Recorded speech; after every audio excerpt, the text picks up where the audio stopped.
Desmitificando la mala interpretación de la fe sin obras es muerta. Así también la fe, si no tiene obras, es muerta en sí misma. Santiago capítulo 2, versículo 17.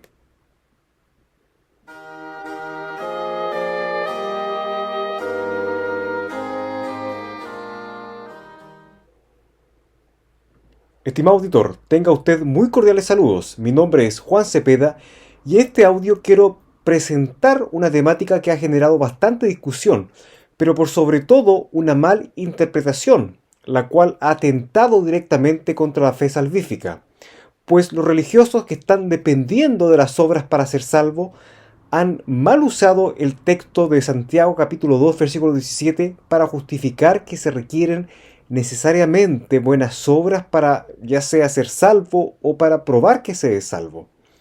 Y de esta manera dejando de lado la fe que justifica al pecador ante Dios.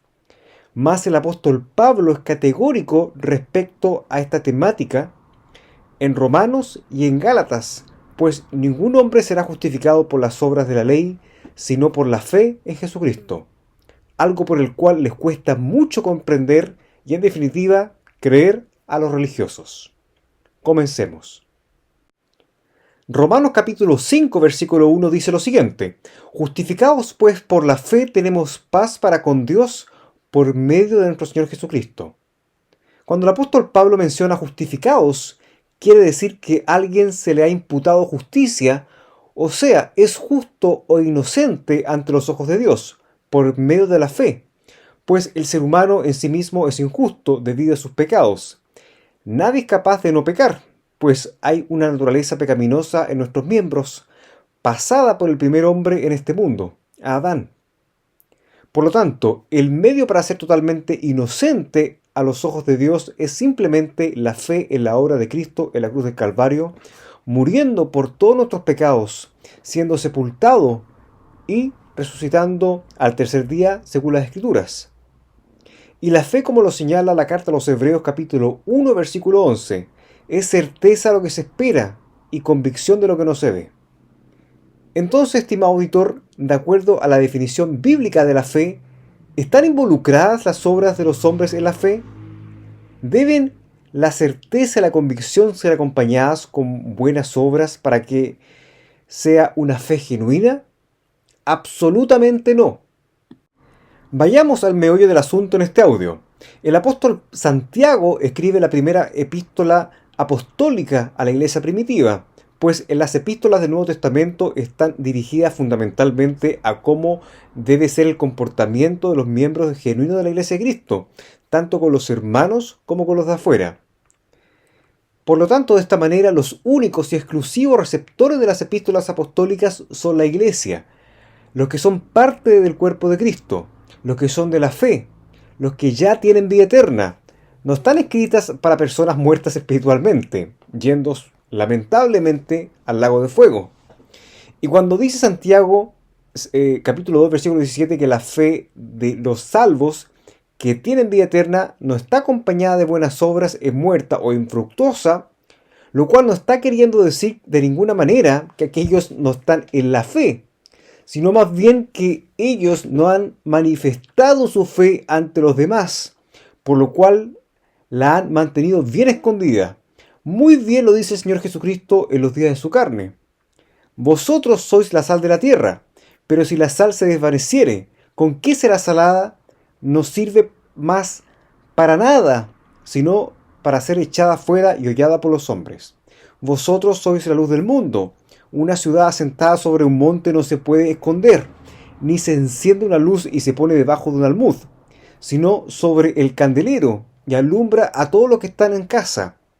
Así alumbre vuestra luz delante de los hombres, para que vean vuestras buenas obras y glorifiquen a vuestro Padre que está en los cielos. Mateo capítulo 5, versículos 13 al 16. Ahora hay un asunto digno de destacar en el contexto del pasaje de Santiago, el cual es el texto base de este audio. Los de la iglesia primitiva a quienes Santiago le escribió, judíos todos ellos, estaban comportándose de tal manera que daban muy mal testimonio ante los ojos de los demás, perjudicando así el mensaje del Evangelio. En el capítulo 2 se menciona que algunos miembros de la Iglesia de Cristo estaban haciendo acepción de personas, pero leamos de los versículos del 1 al 4. Hermanos míos, que vuestra fe en el nuestro glorioso Señor Jesucristo sea sin acepción de personas, porque si en vuestra congregación entra un hombre con anillo de oro y con ropas espléndidas, y también entra un pobre con vestidos adrajosos, y miráis con agrado al que trae la ropa espléndida y le decís, siéntate tú aquí en buen lugar. Y decís al pobre, estate tú allí en pie, o siéntate aquí debajo de mi estrado. ¿No hacéis distinciones entre vosotros mismos y venís a ser jueces con malos pensamientos? Estimado auditor, ¿usted cree que no se da un mal testimonio de la Iglesia de Cristo y por ende un mal testimonio del mensaje de salvación cuando sus miembros se comportan de esta manera? Imagínense a personas pobres económicamente buscando respuestas a sus interrogantes existenciales en una congregación. Más los miembros de estas los tienen por menos por el hecho de vestir de mala manera. ¿Qué pensarán esas personas de las iglesias de Cristo? ¿Dirán que todos los cristianos son unos discriminadores y arrogantes, trayendo como consecuencia que aquellas personas no quieran saber nada con Cristo por el mal testimonio de unos pocos salvados que no acompañaron su fe con buenas obras? Estimado auditor, cuando un hombre salvo está dando un mal testimonio de su fe a sus familiares no salvos por medio de sus malas obras, ¿aquel hombre no está blasfemando el camino de la verdad e impidiéndoles a sus familiares a ser salvos? Claro que sí, estimado auditor. Las buenas obras son importantísimas, pero no para ser salvos o para demostrar que somos salvos, sino que para llevar almas a los pies de Cristo, pues nosotros tenemos las llaves del cielo y somos embajadores del Señor Jesucristo entre los hombres. Por algo, el Señor, antes de ascender al cielo, después de su resurrección, nos comanda hacer la gran comisión. Estimado auditor, ¿recuerda las palabras del apóstol Pablo en Timoteo capítulo 5, versículo 18, en su primera carta? Pues el pasaje dice así, porque si alguno no provee para los suyos y mayormente para los de su casa, ha negado la fe y es peor que un incrédulo. Concerniente a este pasaje, ¿acaso un cristiano salvo no está dando mal testimonio ante los miembros de su familia al no darles lo necesario para vivir? ¿Querrán los miembros de su familia ser como él en todos los aspectos si este varón no está proveyendo para los que son de su casa? De ser así, ¿querrán aquellos creer en el Evangelio si su padre está dando un muy mal ejemplo? La respuesta es un absoluto no. Ahora quiero llevarlo, estimado auditor, al libro de Génesis con Abraham, en el capítulo 15, respecto a la justificación de él ante Dios.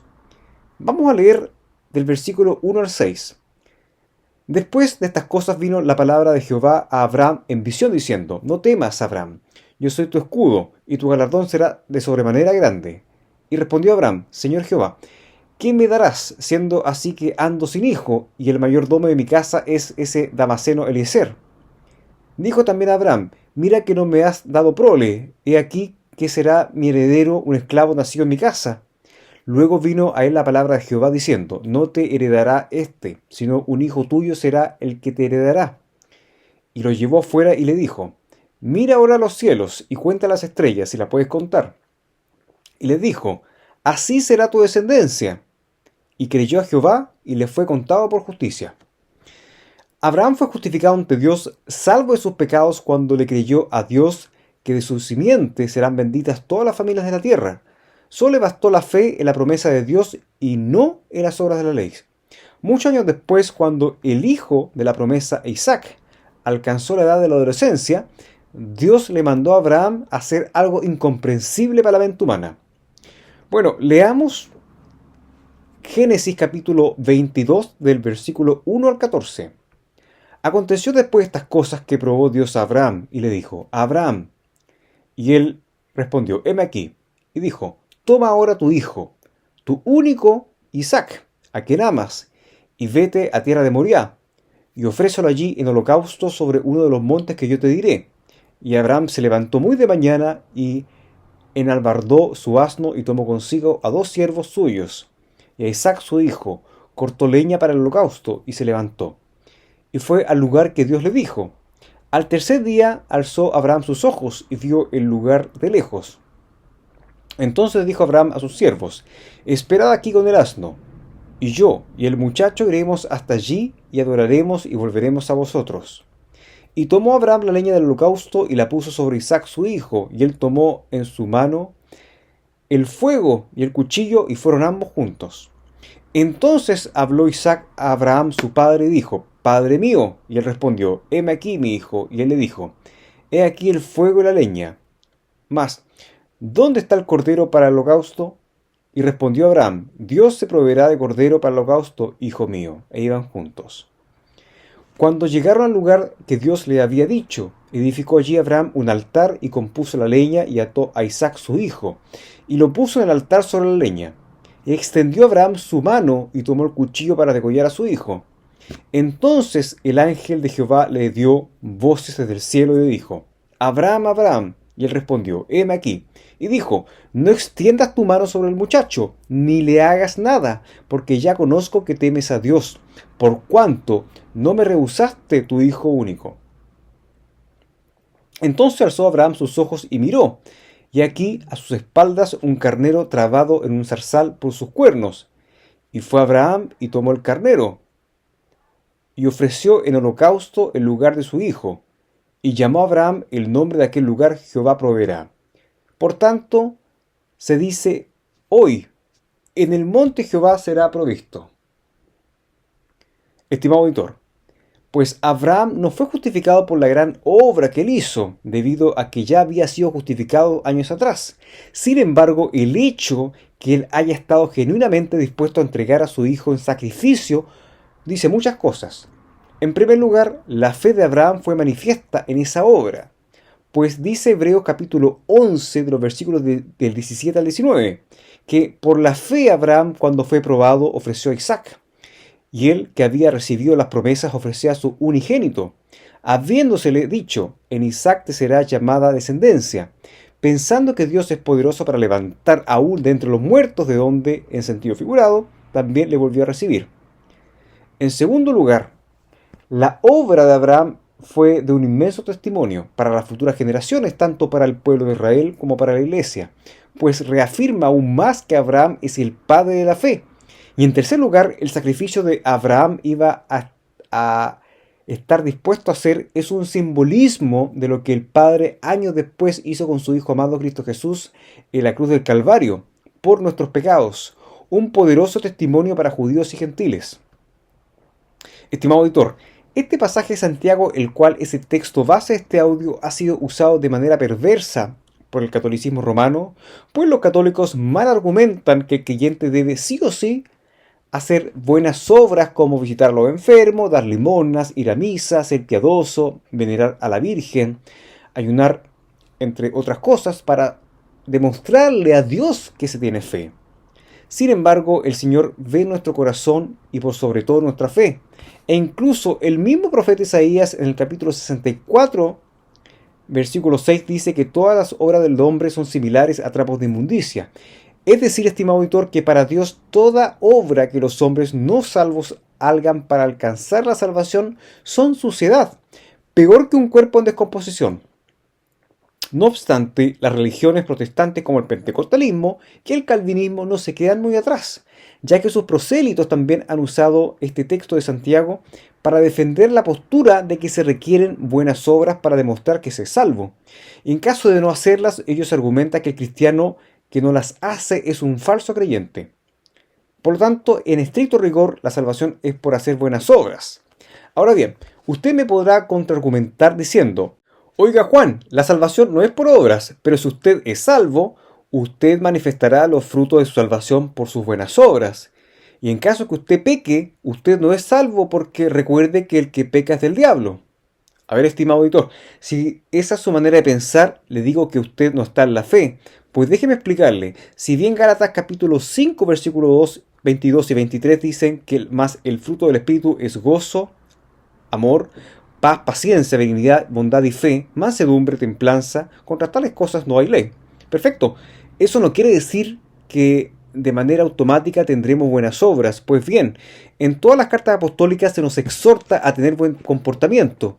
Entonces, si las buenas obras fueran automáticas en los creyentes por el hecho de haber sido sellados con el Espíritu Santo, entonces estas cartas luego no tendrían sentido, ¿no le parece? El mismo apóstol Pablo escribe a Timoteo en la primera epístola, capítulo 4, versículo 7: desecha las fábulas profanas y de viejas, y ejercítate para la piedad. Igualmente Pablo exhorta a los hermanos en Corintios a dejar sus malos comportamientos, pues cometían pecados de los cuales ni aun entre los gentiles oían. ¿Acaso Pablo le hablaba a no creyentes? Pues no, eran hermanos en la fe que estaban viviendo de una manera un tanto desordenada, o mejor dicho, bastante desordenada. Estimado auditor, tenga presente que ante los ojos de los hombres nosotros sí debemos hacer buenas obras para manifestar a Cristo, pues los hombres no pueden ver nuestro corazón como lo ve Dios. De este modo nosotros debemos demostrarles a ellos nuestra fe por medio de nuestras obras, pues en los versículos 18 y 19 de Santiago 2 dice así: pero alguno dirá, tú tienes fe y yo tengo obras. Muéstrame tu fe sin tus obras y yo te mostraré mi fe por mis obras. Tú crees que Dios es uno, bien haces. También los demonios creen y tiemblan. ¿Por medio de qué un creyente genuino puede demostrar su fe ante los hombres? Por medio de las obras, claramente, pues ellos no pueden ver el corazón. ¿Puede alguien demostrar a Dios su fe por sus obras? Claramente no. Dios ve el corazón de los hombres y Dios sabe perfectamente quién ha creído en el Evangelio de salvación y quién no. Pues Él escudriña los corazones de los hombres, como lo señala el profeta Jeremías. Al Señor no se le convence con buenas obras, estimado religioso. Así que no se autoengañe. Si un genuino hermano en la fe está en pecado, pues usted no es quien para juzgarlo y decirle que es un hijo del diablo, pues el Señor mismo tratará con él. Por último, estimado auditor, leamos en 2 Corintios capítulo 13, versículo 5. Examinaos a vosotros mismos si estáis en la fe. Probaos a vosotros mismos, o no conocéis a vosotros mismos que Jesucristo está en vosotros, a menos que estéis reprobados. ¿Acaso, estimado auditor, un creyente se examina a sí mismo si está en la fe tomando en cuenta todas las buenas obras que ha hecho a lo largo de su vida? Pues no. La examinación se hace tomando en cuenta si realmente el creyente ha creído con fe en la obra de Cristo en la cruz del Calvario. Estimado auditor, en sí nuestras obras buenas no nos dicen nada, pues aún los ateos hacen buenas obras y muchos son inclusive mejores personas que los que se dicen creyentes. Estimado auditor, espero que este audio estudio le haya sido de mucho provecho para su vida espiritual.